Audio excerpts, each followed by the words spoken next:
that becomes the rose. I mean, it's that whole thing that the Tao teaches us, isn't it? That out of the invisibleness, out of the no-thingness, out of the space that has no name, it's the space that's doing nothing, but leaving nothing undone. The Tao does nothing. It leaves nothing undone. And you are from the Tao. I'd like to just, for a few moments, speak about one more thought. I'd like to see you work at changing. To change the thought from notice me, to what Lao Tzu calls living in obscurity, becoming more obscure. We live in a celebrity-obsessed world, don't we? Look at me. Notice me. The Tao teaches something completely the opposite. Listen to the 66th verse of the Tao. Water again. The sea stays low. And because the sea stays low, all of the rivers and all of the streams empty into it. Because it stays humble. Because it stays in that place of just allowing everything to come to you. He was trying to teach us the important lesson of letting what we know is coming come to us. I practice this so much more now in my life than I did at one time. I can remember years ago, I had written a book called Your Erroneous Zones back in the 70s, and it stayed on the New York Times bestseller list for something like 27 months. And many weeks it would be number 1, and then it would go down to number 3, and then it would go to number 2, and down to 7, and all of that. And I was doing The Tonight Show in those days, and on a regular basis, and so many of the other shows, the Merv Griffin, and Phil Donahue, and Dinah Shore. I became like a regular on the Dinah Shore. I was like, hobnobbing with Burt Lancaster folks, and what you do is you call and find out where you appear on the bestseller list for the following week on Wednesday. So you call up on Wednesday, not for the Sunday coming up, but for the following week. And I called home, and my ego was pretty strong, and I was very much into a lot of notice me. I really believe that true nobility is not about being better than anyone else now. It's about being better than you used to be. And I think I'm better than I used to be. And I know that I'm better than I used to be in every quality or every characteristic that I hold to be valuable. But in those days, I was into notice me.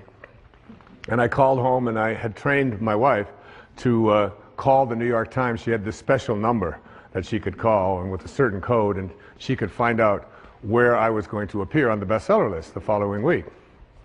So I called her up and I said, where am I on the bestseller next week? I was out in California doing something, and she said, you're not on the bestseller list. I said, what are you talking about? I was number 1 on the bestseller list last week. I said, even my voice changed when I said, what do you mean I'm not on the bestseller list? She said, you're not on the bestseller list, I'm sorry. She said, your book is on the bestseller list. Big distinction there, isn't it? Between believing that this is me and recognizing that you can let go a little bit of that. Listen to verse 66 of the Tao. Why is the sea king of 100 streams? Because it lies below them. Humility gives it its power. That's a very important principle to understand. And I live on the ocean, right next to it. It's my front yard. And always I watch it to learn something from this thing called the ocean, which is the most powerful source of life that we have on the planet. Without it, there's no life on this planet. And because it stays low, so what does this have to say to us? Do you have the capacity to get past that ego need to always be saying, notice me, look how important I am. I mean, there's been a proliferation of this lately with this celebrity silly stuff, isn't it? I mean, CNN is doing, full hour shows on silly little things about what happened to this particular celebrity or what happened to that celebrity, and the celebrity's never even done anything. And there's all of this talk about it, and all of the new magazines. I mean, and you go through an airport and you look on the newsstand and all the same photos, just with different magazines. I don't even know what the names of all of them are, but there's like this huge market now that we have for people to get into a state of notice me, notice me, notice me. And how much do we train our young people, particularly in our schools and so on, that the one who is the star is the one who gets the most attention. The one who is the most important and the most valuable is the one that has the most people liking them, and so on. This constant obsession with needing to be noticed, when in fact, what I have found for myself is the happiest moments of my life are when I can do it low and slow and not have anybody out there even know what I'm doing. To be able to, I mean, Louise never would have advertised the fact of some of the things I talk about with her generosity. She does it anonymously. It's almost always done in those ways. No, look at me, look and notice me, how important I am, and so on. So much to learn from that kind of wisdom, from that kind of inner connection to the Tao, the ability and the willingness to do it anonymously, to say that you can just get done almost anything that you want to get done if you don't become obsessed with taking credit for it. Remember the movie The Magnificent Obsession? Yeah. A movie made back, I think, in the 50s. And it was really about what was the magnificent obsession. It was the ability to be able to give anonymously. What is Alcoholics Anonymous? It is everybody stays anonymous. Nobody has a title. There's not even anybody in charge. There's no leaders of this. There's no president. There's no vice president. There's no organization. It's just, here's a group of people who just want to help other people whose lives are out of control. So here's a meeting place, and you come, and one day somebody will chair it, and then somebody else another day will chair it. And one of the things I've found when I attend one of these meetings is that I feel, you'll see so many people who are downtrodden, who feel as if their life has passed them by, who look like they don't have any teeth, they haven't shaved, they're dirty, they're God in disguise.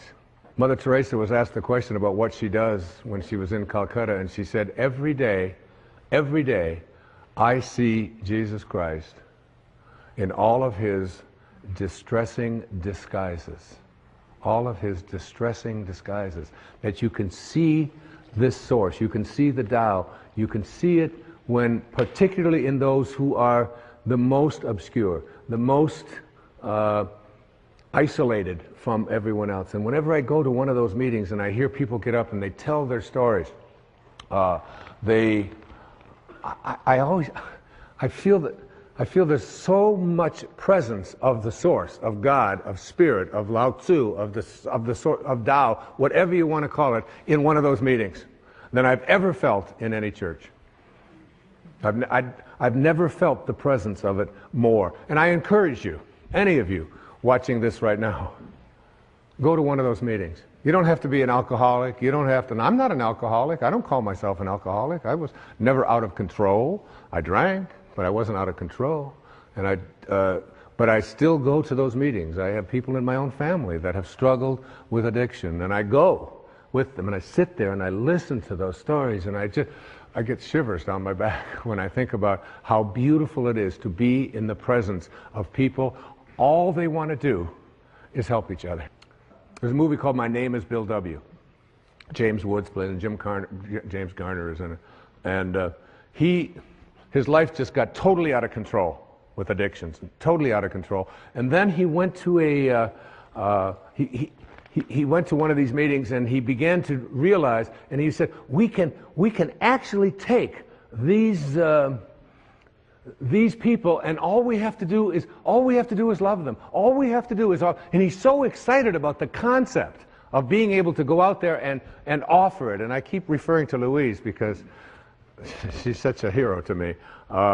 There was a time back in the 80s when our president wasn't even able to say the word AIDS, was he? I mean, he could come on. And here was this lady who, before this thing became the worldwide phenomenon that it is, was having meetings in her own house and bringing these people, these downtrodden people who had been labeled outcasts in society, and offering them a place to learn how to love each other and to care for each other.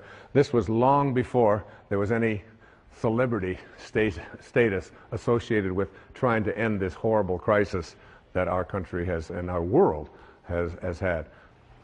There was James Wood, so excited about the idea of we can create a place where we're anonymous. Nobody has to know anything about us. We don't have to say our names. We don't have to say anything. We just have to come there and we can help each other. And before that happened, everybody who got out of control with addictions, particularly with alcohol, would die. There was no cure. There was no cure. And where did they find their cure? They found it in being anonymous. They found it in being obscure. They found it in having no organization. They found it in having no elected representative. They found it in having no rules. There are no rules. You just come and we care. If you've been 1 day or 1 hour sober, or even if you're drunk, you come. We care about you. And you are not that alcohol. Who you are is this divine soul. In the 36th verse of the Tao Te Ching, it says, "The gentle outlast the strong. The obscure outlast the obvious." Try to become a little more obscure, a little less interfering, a little less notice me, a little less, one of the specific kinds of things that you can do is just as you're about, when somebody else is talking, just as you're about to interject what you've been thinking about for the whole time, waiting for them to stop talking, just stop, to bite your tongue and say, "Tell me more." Or, "That's very interesting. I have never heard that point of view before." Even if they totally, completely disagree with everything that you stand for, to be willing to listen, to be able to stop. Practice it. I practiced it when I did these verses of the Tao. I practiced it every single day while I was working on that. Just staying obscure. And for me, that's not always so easy because of just being recognized wherever I go. And if I saw someone who was about to recognize me, I would just put my head down. I would just walk a little bit past them like something. Right now, I just want to be anonymous. Right now, I want to be obscure. The Tao says, storms always end. Verse 23, fierce winds don't blow all morning. A downpour of rain doesn't last all day. Who does this? Heaven and earth. You're already connected to everything you want or need. It will come to you at the exact perfect time, as the rivers and the streams come to the ocean at the perfect time and place. You gotta trust. You gotta know it's going to come to you. You don't have to chase after it. You can become a little less obsessed with your ego and your self-importance and who you are and what you've done, and you can get so much more done. And you know what? It's the most peaceful and sweet, delicious way. It's like the song that Cecilia was singing about the rose. Thank you so much, and God bless you. Thank you. Thank you. Thank you very much. Thank you. Thank you.